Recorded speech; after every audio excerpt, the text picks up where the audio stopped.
Hey, everybody, and welcome to this episode of Talking with Coach Troy, where I talk to really cool and interesting people about sport, business, and just about everything else. Today, my special guest is a guy that I've known for a really long time and have a ton of respect for, Roger Bird. Hey, Rod. Hey Troy, how you doing, buddy? Good, man. Good to see you. It looks like you've got quite a garage there. What are Well, you doing there, man? my Where are you, yeah, first of all? Tell us where you are. I'm in Madison, Wisconsin. So, yep. Okay. And my home office is under construction, and there's so much light inside of my house that I have to do it out here with all the windows blocked because my camera on my laptop sucks. All right. But here we are. Yeah, no. Well, I appreciate you coming on board and talking to us for a little bit. So I met you many years ago. You're a Baltimore boy, just like me, and we you, you're well. Your background's fascinating because you are a former professional mountain bike racer. You've done all kinds of other adventure sports before. Doing adventure sports were really cool. Tell us a little bit about your athletic history. Like, go way back. Well, way back, I tried to play lacrosse in high school, and I wasn't any good at it. I was always out in the neighborhood skateboarding and riding my bike. I tried to race BMX for a little while, which is bicycle motocross. Really bad at it. But then I got into a lot of big trouble, and that almost took me away. So I did that for a long time. And then to stop doing that bad stuff, I started racing mountain bikes. That's Back it. in the day when it was all rigid, right? Weren't you riding rigid, or the Yeah. shocks just weren't that great back then? No. I started racing in 1983, and we didn't have suspension. We didn't have front suspension. RockShox didn't make their first fork till like 87, 88, maybe even 89. So like I was racing in California and Mammoth Mountain and Colorado with all rigid, you know, no index shifting, no clipless pedals, none of that stuff. And it was tough. And the bikes were steel. Were you riding All steel frame? steel. Yeah. Awesome. Yeah. By the time by the time I started racing on aluminum bikes, um, front suspension had just come out, so that helped a lot because there's some give and some feel to a steel frame, but aluminum is for the most part, a pretty harsh ride. Yeah, no, for sure. Yeah. Were you a downhill racer, or did you do mostly cross country? What was your main thing? Well, back in the early 80s, on a national level, you had to do everything. So we had an uphill time trial, a downhill time trial, which was downhill, a long format cross country race. We did observed trials, which is like a European motorcycle style of really slow obstacle stuff. And then we did a dirt criterium or a short track. So you got points in everything and dual slalom. So yeah, I raced downhill in all 17 years I raced downhill. World Cup, top pro downhill guys. I couldn't hold a candle to those guys, but I would qualify top 70, and that put you in the main. That's amazing. Yeah. You have a few broken bones to speak for it as well, don't you? Yeah. Tell us about Yeah. some of your least favorite crashes. Well, there's been a lot. 13 surgeries, 40 broken bones, 30 concussions, 9 major concussions. But I mean, there was the most painful injury I've ever had. There was the most traumatic injury or life-threatening injury I ever had. And then there was the scariest injury I ever had, which are all different. So, the most painful was I dislocated my elbow, and it took 3 hours for them to reset it. It's the most pain I've ever been in my life. Hmm. And The most traumatic was 94. I was racing the World Cup in Vermont. It was me and Bob Roll, big road racer guy who had switched to mountain bikes. And we were trading back and forth. He'd beat me on the uphill. I'd beat him on the downhill. And at the bottom of the downhill at Mount Snow, there was this famous area called the Rock Garden. And there were thousands of spectators. And so East Coast, everybody knew me, everybody's screaming. You know, it was last lap or second last lap. I was trying to get a gap on Bob so I could try to beat him at the finish. And I landed straight on my face on a rock. Mm. Didn't even have time to get my hands out. So broke my jaw, lost a bunch of teeth, traumatic brain injury. It was scary. So, Yeah, it's a dangerous sport. So well, I mean, everything's dangerous, yeah, but that's yeah, true. I mean, the problem with the mountain bike is we were going pretty fast and going pretty hard, and you got a lot of trees and obstacles, and you don't have a lot of protection. I mean, I raced off-road motorcycles for almost 15 years, and I hardly ever got hurt. I got hurt a couple times pretty bad, but hardly ever because you have so much gear. Yeah, yeah. No, I know. I mean, I've not been mountain bike racing for many years, and I've messed myself up several times already.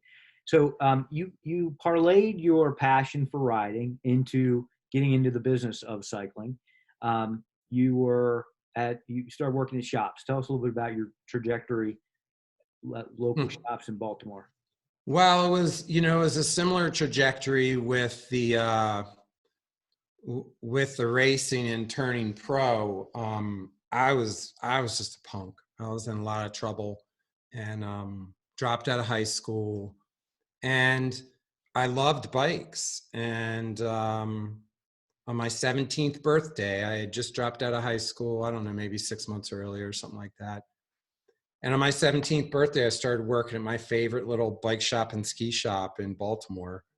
And it just, you know, there was more and more, and you know, I did better and better, and I got more responsibility. And you know, 39 years later, being in the bike business, I got somewhere. It bought all this and it afforded me, you know, the opportunity to have a great life and put my kids through college and stuff like that. So Yeah, well, your story is really awesome. So I met you again a long time ago, but I just want to be clear with this, and I'm sure I've said this in other places, but you were pivotal in me being successful in the indoor cycling world, because you might not remember this, but I remember coming to your townhouse way back in Baltimore, and I was coaching you at the time, and I would do one-on-one indoor cycling sessions, just you and I, down in your basement, right? And we had a wind trainer,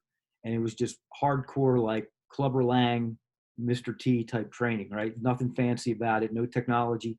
I would use stopwatch, give you intervals, scream at you, and you would push yourself so hard, your heart rate would be up around 200. I just remember crazy high intensity 45 to 60-minute workouts.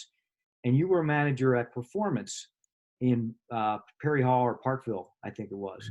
yep. And I remember I asked you or said something about, do you think we could do something like this? And you invited me to have the opportunity to put on what I called a cycle aerobics class on like a Wednesday night. And you said, yep, when the shop's about ready to close, come on in and we'll do this. So I remember coming in and moving all the clothing racks out of the middle of the store. And I think I put out some flyers. You let me put out a few flyers. And I think I had maybe 3 people, you know, the normal crew, okay, would come, and 3 people. I think I charged like $3. That was like the first week. Then the second week, there was like 20 people that showed up. It blew up.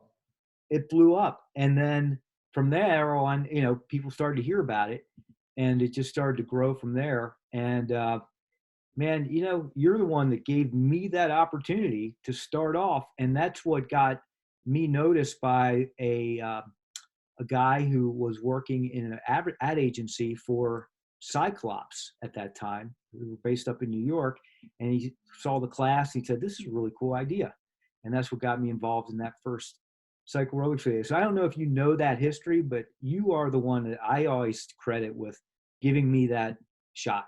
So I want to thank you for that, Roger. Thank you so much, man. Well, you're welcome, Troy. And I remember everything, despite all the TBI brain injuries. But you said early that you have a ton of respect for me. I have a ton of respect for you. You might not know. I sent you a note last week just to give you a heads up so I didn't blindside you, but you saved my life because I was a drug addict. I was a hardcore intravenous drug addict for 13 years. And I'd raced a little bit, just starting to dabble. But I started racing to stay away from the needle. And so I was shooting up coke and a little heroin and a little meth and some LSD. It's just horribly, horribly abusive. And I OD'd twice in 2 months. And so I started racing bikes and I got really serious really fast. I mean, my first season, I trained 500 hours. When I met you in the late 80s, I quit abusing drugs on April 4th, 1989. And the end of November, right after Thanksgiving, 1989, I got my professional license in the mail from NORBA, the National Mountain Bike Association. And that's when you started working with me because I was pro and you kind of heard about me and you were trying to do something amazing and you took me under your wing. And I achieved a lot of success. You know, I wasn't top pro, but I made a living at it. And you would come over my house once a week and we were on heart rate monitors. So that's the only technology we had. But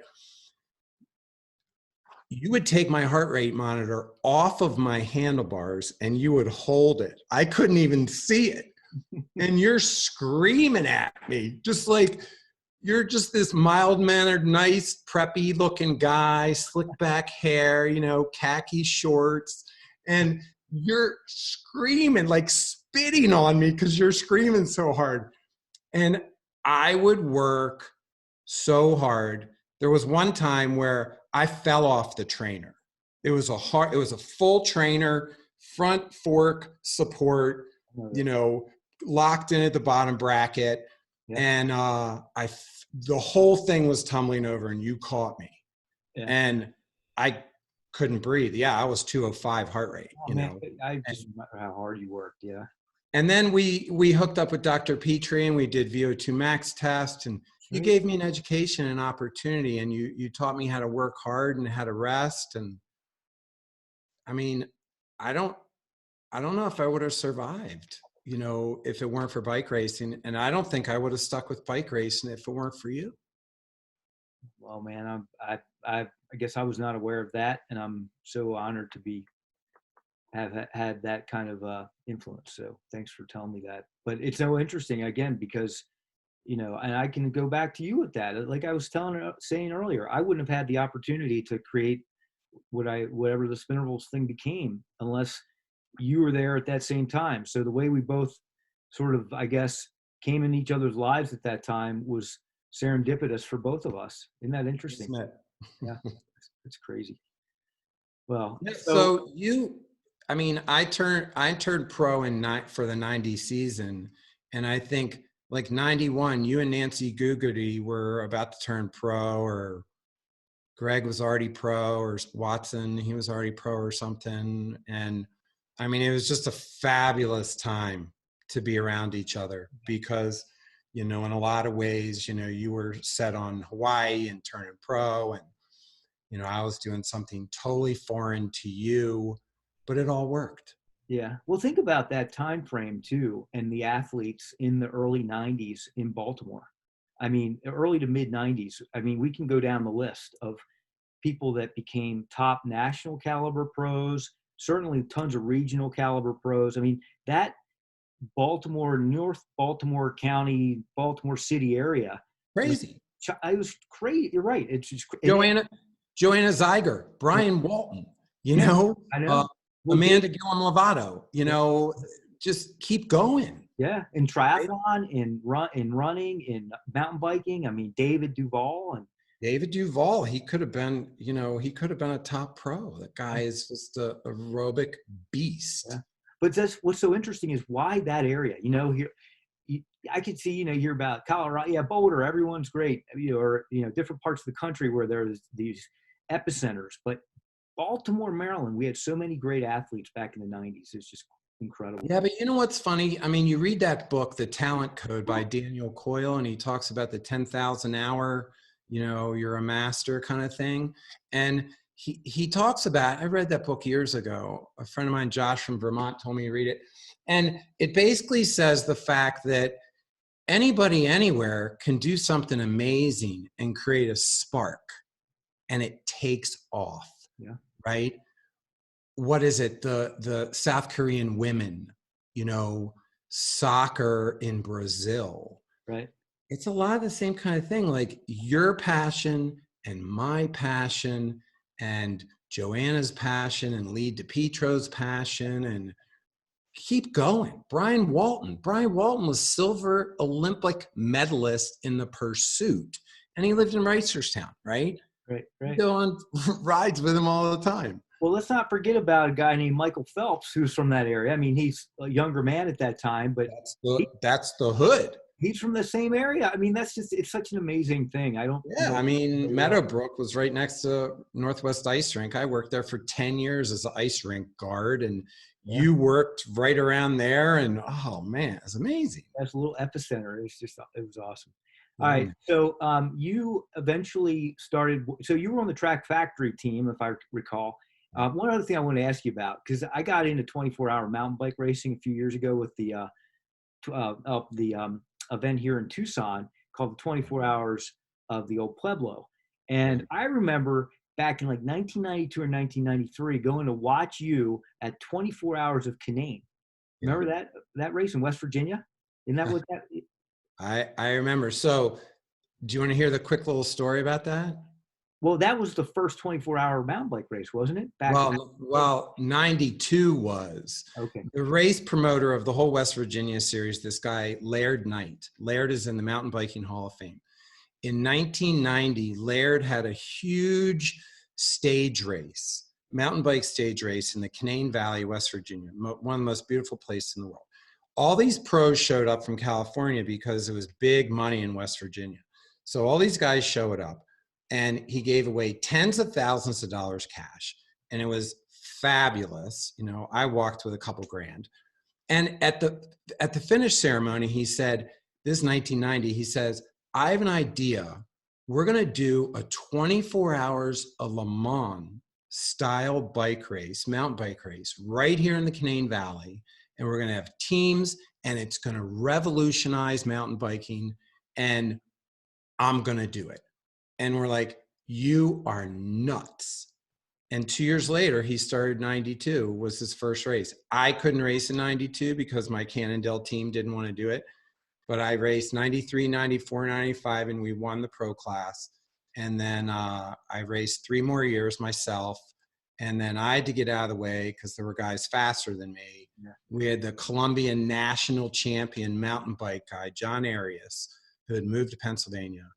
And he was on our factory team. And and then it grew. And then Laird did, 24 hours of Moab. And in 95, we went to Moab. We rented a motorhome. Me, David Duval, Brad Erickson, and Floyd Landis. Well, I remember Floyd. Wasn't he also on that 93 or 94 team in Canaan? Right? He was on the team that always got second. Oh, gotcha. So he got second. So in 95, after he got beat for like the 3rd time, he said, I want to be on the winning team. I'm racing with you guys. Where are we going? And we had just gotten a big sponsor entry into Moab. So we rented a motorhome and we drove across the country with Floyd, and we got second at Moab. That's funny. And then Floyd stayed there and moved to California and started racing for Mountain Cycle 2-wheel performance. And then I think 2 years later, he bought my old roommate's road bike and he started doing road races, and then he just took off. Yeah, the rest is history there. Yeah. So Amazing guy. yeah, You know what? Funny thing about Floyd, he's the best singer. He's the best male singer I've ever heard in my life. really, it's Unbelievable. huh, He could be a singer. Seriously. He could go on America's Got Talent or whatever. And that's interesting. Oh wow, things you don't know. So you went on to have a really great career with Trek bicycles. Can you I share? did. Yeah. It was a good run. Yeah, yeah, and that further entrenched you in the industry and everything, right? I mean, that's Yeah, well, you know, I was racing. I started racing for Trek in '95 as a paid sponsored athlete, so I was on the payroll. And then they knew me, and a sales territory came open. John Riley was the sales rep in Baltimore, very very good friend of mine, and he moved to Wisconsin. He got promoted, so I got his job because everybody knew me from racing in 24 hours, and we won, and it was the big thing. a natural fit. And I was the sales rep for 4 years for Trek, and I had a $10 million sales territory in Baltimore, DC. And then I was promoted to be the Eastern Regional Sales Manager. So I had 13 outside sales reps, managing $100 million worth of business. And then the boss walked into my office one day and said, I need you to run the retail program. So we had a small retail program that we were just starting out with, almost like a franchise store business. So I took that over. We had 9 stores, and I did that for 10 years. And when I left, we had 411 stores all over the world. That's amazing. What a background, man. What a history. What an influence you've had on the cycling community over the years. It's fascinating. The beautiful thing was I got to take care of people, all the customers that just walked into the bike shop back in Baltimore. I worked at 5 different bike shops in Baltimore in like 16 years. And those friendships, it's right here. It's me and you, right? The friendships are still there. Yeah. And so I got to build those great friendships that have lasted. And, I have customers now who own shops or in the industry, or, they have their own bike brand or, whatever. So it's kind of crazy. And then with Trek, especially, I got to travel all over the world. I mean, I did business improvement meetings in Prague and Norway and Ireland and Japan and all over the US. And I got to help people run a better business and have fun and enjoy riding bikes. Yeah. It's great, isn't it? You get to do what you love to do, get other people involved in it. What a great way to make a living. Yeah, I never worked a job I didn't like. I mean, I quit 8 jobs like on the spot. I'm done. Just march out of there. If I was a mechanic early on, I was a bike mechanic, so I dragged my big toolbox out. But when I worked at a place I loved, I couldn't wait to get there. I never hit snooze. I'd jump up, I'd go to work, and I had a hard time turning it off. It was actually another addiction.